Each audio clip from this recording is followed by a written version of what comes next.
Excel में data देखकर sir दर्द हो जाता है, रोज पे रोज नंबर्स पे नंबर्स, लेकिन जब रिपोर्ट बनाना हो तो पता ही नहीं चलता कि कहाँ से स्टार्ट करें। आज मैं आपको एक ऐसा तरीका सिखाऊंगी जिससे मैसी डाटा 1 मिनट में स्मार्ट रिपोर्ट बन जाता है, और उस टूल का नाम है पीवी टेबल। अगर आप एक्सेल सीख रहे हैं, चाहे स्टूडेंट हो, जॉब कर रहे हो या डाटा एनालिटिक्स फील्ड में जाना चाहते हो, तो पीवी टेबल आपके लिए गेम चेंजर फीचर है। और एक इम्पोर्टेंट बात, पीवी टेबल तभी सही काम करता है जब आपका डाटा क्लीन हो। अगर आपको डाटा क्लीनिंग नहीं आती तो मैंने उस पर डिटेल वीडियो बनाई हुई है, आप डिस्क्रिप्शन में दिए गए लिंक से या ऊपर आई बटन पर क्लिक करके वो वीडियो देख सकते हैं। अस्सलाम वालेकुम और वेलकम है आपका आपके अपने चैनल एसओबी सर्विसेज में।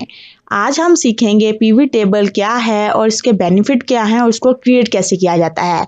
तो पीवी टेबल माइक्रोसॉफ्ट एक्सेल का एक पावरफुल फीचर है जो लार्ज डाटा को समराइज, ऑर्गेनाइज और एनालाइज करने के लिए यूज होता है बिना कॉम्प्लेक्स फॉर्मूलाज के। सिंपल लफ्जों में पीवी टेबल मैसी डाटा को स्मार्ट और शॉर्ट रिपोर्ट में कन्वर्ट कर देता है सिर्फ ड्रैग एंड ड्रॉप से। अगर आपके पास 5000 या 10,000 रोज का डाटा है तो पीवी टेबल उसको समराइज सेकंड्स में कर सकता है। पीवी टेबल का मतलब है रोटेट या टर्न करना। पीवी टेबल में आप डाटा को डिफरेंट एंगल से देख सकते हो, product wise, city wise, month wise, sales person wise. इसका बेनिफिट ये है कि ये हजारों रोज का डाटा सेकंड्स में समराइज कर देता है। यहाँ पे हमारे पास एक टेबल है, इसमें मैं आपको पीवी टेबल क्रिएट करके दिखाऊंगी। तो पीवी टेबल क्रिएट करने के लिए आपने टेबल के अंदर क्लिक कर देना है कहीं पे भी। उसके बाद आपने जाना है इंसर्ट टैब में। इंसर्ट टैब में जाने के बाद आपने क्लिक करना है पीवी टेबल पे। तो पीवी टेबल पे आप जैसे ही क्लिक करेंगे तो टेबल रेंज पे इन्होंने जो है ऑटोमेटिकली हमारा डाटा जो है वो सिलेक्ट कर लिया है। आप मैन्युअली भी डाटा यहाँ से सिलेक्ट कर सकते हो। उसके बाद यहाँ पे उन्होंने कहा है choose where you want the PV table to be placed. Means कि आप अपने पीवी टेबल को कहाँ पे ले जाना चाहते हो, नई वर्कशीट में ले जाना चाहते हो या एग्जिस्टिंग वर्कशीट कोई है, आपने उसका लोकेशन डाल के यहाँ पे वो भी कर सकते हो आप। तो अगर आप एग्जिस्टिंग वर्कशीट में इसको ले जाना चाहते हो तो उसके लिए आपने क्या करना है कि यहाँ पे अपनी वर्क जो एग्जिस्टिंग ऑलरेडी आपके पास पड़ी होगी वर्कशीट, उसका यहाँ पे लोकेशन डाल देना है। तो मैं फिलहाल न्यू वर्कशीट पे आपको करके दिखाती हूँ और यहाँ पे मैंने ओके पे क्लिक कर दिया। तो जैसे ही मैंने ओके पे क्लिक किया तो मुझे एक नई वर्कशीट पे लेके आया है जिसका नाम शीट नंबर 1 है फिलहाल यहाँ पे। और यहाँ पे आपको सारे के सारे कॉलम्स नजर आ रहे हैं जो कि हमारे डाटा में थे already. Date, product, category, city, sales person, unit, unit price और टोटल सेल, वो सारे कॉलम आपको यहाँ पे शो हो जाएंगे। अब उसके बाद जैसे ही मैं यहाँ पे सिटी पे क्लिक करती हूँ तो ये मेरा रोज में सिटी आ गया है। अगर मैं रोज में सिटी डालूं तो यहाँ पे अजीब लग रहा है थोड़ा, तो मैं इसको ड्रैग करके यहाँ पे कॉलम्स में डाल देती हूँ। अब उसके बाद ये इस तरीके से आ गया है। फॉर एग्जाम्पल मुझे देखना है कि हर प्रोडक्ट की कितनी सेल्स हुई है, ठीक है। तो मैंने यहाँ पे प्रोडक्ट पे क्लिक किया तो प्रोडक्ट मेरा यहाँ पे आ गया रोज में। उसके बाद मैंने टोटल सेल्स पे क्लिक कर दिया तो टोटल सेल्स मेरा आ गया वैल्यूज में। तो इस तरीके से इसने एक समरी जो है वो क्रिएट करके मुझे दे दी है। अब आपने फॉर एग्जांपल आपको यहाँ पे सम नहीं चाहिए टोटल सेल का, क्योंकि यहाँ पे इन्होंने एक सम दिया हुआ है, टोटल सेल्स का सम दिया हुआ है, यहाँ पे ये शो कर रहा है। तो इसके लिए आपने क्या करना है कि यहाँ पे क्लिक करना है।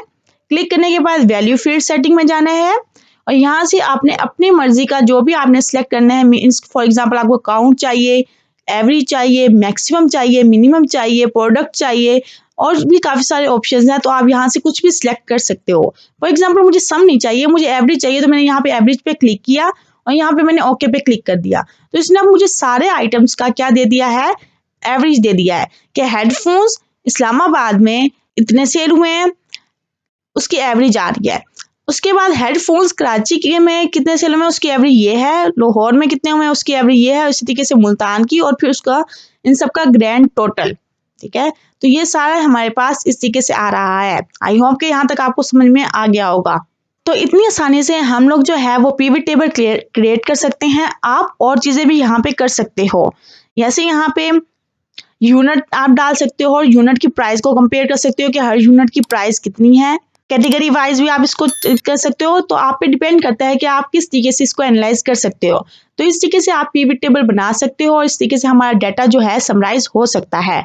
और अगर मैं यहाँ पे पीवी इस टेबल से बाहर क्लिक करती हूँ तो ये पीवी टेबल फील्ड जो है ये गायब हो जाती है। तो इसके लिए आपको ध्यान रखना है कि हमेशा आपने अपना जो सिलेक्शन है वो टेबल के अंदर रखना है। तो उसकी वजह से आपको यहाँ पे पिवट टेबल फील्ड जो है वो नजर आएंगी, तो आप इसके अंदर मजीद चीजें कर सकते हो। तो इस तरीके से बहुत आसानी से हम लोग पिवट टेबल जो है वो क्रिएट कर सकते हैं।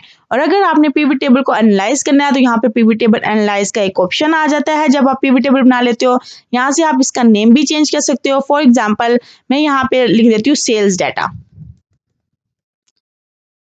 और मैं यहाँ पे ड्रैग कर देती हूँ, तो ये इसका नेम जो है वो चेंज हो गया है।